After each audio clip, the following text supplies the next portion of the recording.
پچھلے دنوں مجھے ایک تقریب میں شرکت کا اتفاق ہوا تھا، جس کا انعقاد ایک 5 اسٹار ہوٹل میں کیا گیا تھا۔ یہ تقریب جس ہال میں منعقد کی گئی تھی اس کا ماحول بہت مسحور کن تھا۔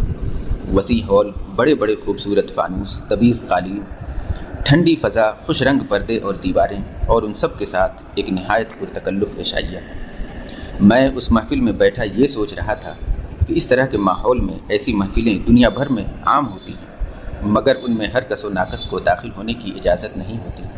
ایسی جگہوں پر داخلے کی ایک قیمت ہوتی ہے جو صرف نامور، باصلاحیت، صاحب حیثیت اور دولت مند لوگ ہی دے سکتے ہیں۔ معاشرے کے عام افراد کی پہنچ سے یہ سب کچھ ساری زندگی دور ہی رہتا ہے۔ ایسے میں مجھے خیال آیا کہ مالک کائنات نے جب اپنی جنت بنائی ہے، وہ اس دنیا کی تمام نعمتوں سے کس قدر زیادہ حسین اور دل فریب ہے، مگر اس جنت کی خوبیوں میں سب سے بڑی خوبی یہ ہے کہ اس میں داخلے کے لیے کوئی مال، کوئی نام، کوئی صلاحیت، کوئی اثر و رسوخ وغیرہ وغیرہ نہیں چاہیے۔ جنت کی حسین وادی، اس کی پرلطف محفل، اس کی ابدی بادشاہی اور اس کی غیر فانی نعمتوں کو حاصل کرنے کے لیے کچھ قیمت نہیں ادا کرنا ہے، صرف ایک ٹوٹا ہوا دل چاہیے۔ وہ ٹوٹا ہوا دل جو اپنے رب کی عظمت کے احساس سے پاش پاش ہو گیا ہو۔ یہی ٹوٹا بکھرا دل جنت کی قیمت ہے۔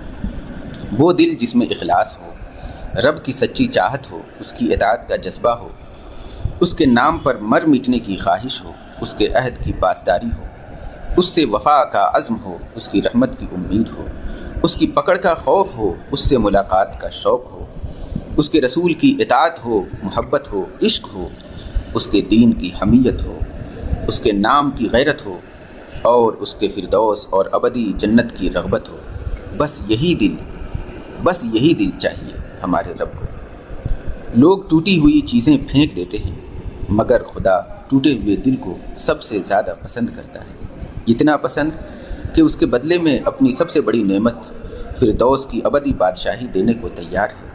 مگر کیا کیجیے کہ آج لوگوں کے پاس ساری دینداری تو ہے، اگر نہیں ہے تو یہی ٹوٹا ہوا دل نہیں ہے۔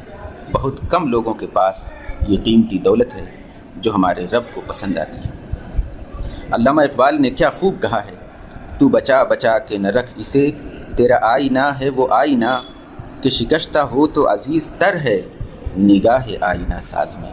السلام علیکم۔